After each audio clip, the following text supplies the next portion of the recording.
पुराने ज़माने की ये कहानी बहुत ही दिलचस्प और बड़ी सीख देने वाली है।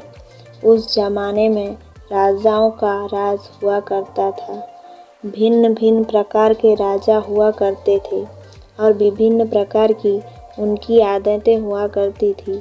एक राजा ऐसे थे जिन्होंने अपने लोगों को ये कहकर रखा था कि अगर वो किसी की तारीफ में वह कह दे तो उस व्यक्ति को इनाम में 1000 सोना मोहरें दे दी जाए। हालांकि ये आसानी से किसी की बातों से या काम से प्रभावित नहीं होता था, इसलिए उसके आदमियों को कभी किसी को सोना मोहरें देने की नौबत आई ही नहीं।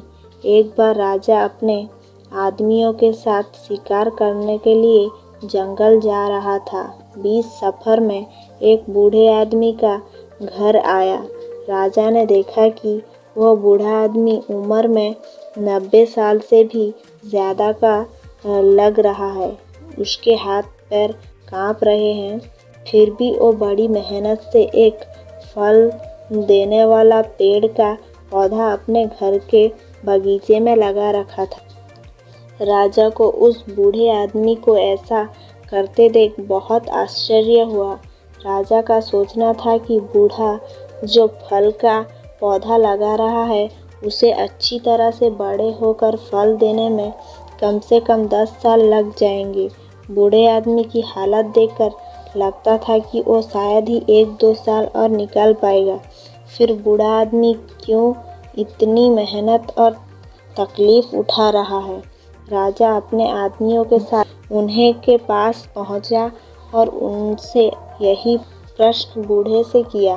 तो बूढ़े ने कहा, महाराज, अगर यही सोच मेरे दादा परदादा रखते तो आप मेरे बगीचे के इन कई पेड़ों को जो वो मेरी उम्र के थे तब लगा कर गए थे, शायद यहाँ नहीं देख पाते और ना ही मुझे उनसे फल खाने के लिए मिलते।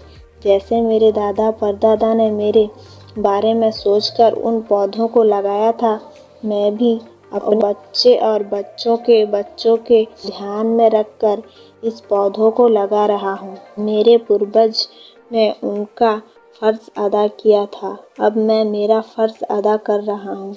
राजा ने जैसे ही बूढ़े आदमी के विचार सुने तो उसके मुंह से वाह निकल गया।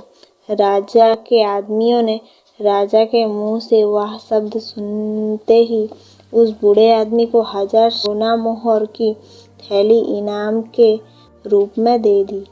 1000 सोना मोहरें पाकर बूढ़ा आदमी बहुत खुश हो गया और उसने कहा कि देखिए महाराज, आप कहते थे कि ये पौधा मुझे शायद फल नहीं दे पाएगा, लेकिन इस पौधों ने तो मुझे आज ही सोना मोहरा के रूप में फल दे दिया।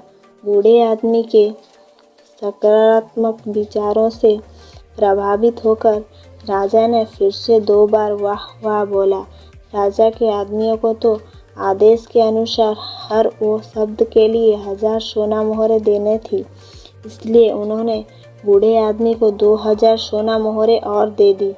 फिर से इतनी सारी सोना मोहरें पाकर बूढ़े आदमी ने खुशी से कहा कि महाराज, मैंने तो सिर्फ सुना था कि कुछ राजा दयालु और बड़े दिल वाले होते हैं, लेकिन मेरी इतनी उम्र हो गई फिर भी कभी देखा नहीं था। लेकिन आज पहली बार आपको देखा तो उस बात पर विश्वास हो गया। राजा के मुंह से अपनी तारीफ सुनकर लगातार 3 बार वाह वाह निकल गया और बूढ़े आदमी को 3000 सोना मोहरें और मिल गई। दोस्तों, ये कहानी जितनी मज़ेदार है उतनी ही गहरी बात भी सिखाती है। ये कहानी हमें सिखाती है कि हर काम सिर्फ अपने मतलब के लिए नहीं करना चाहिए। जब हम कोई काम निस्वार्थ भाव से करते हैं या दूसरों का भला करने के लिए करते हैं तो उसका फल भी हमें ज़रूर और जल्दी मिलता है। इसलिए दोस्तों, निस्वार्थ बने और भलाई करते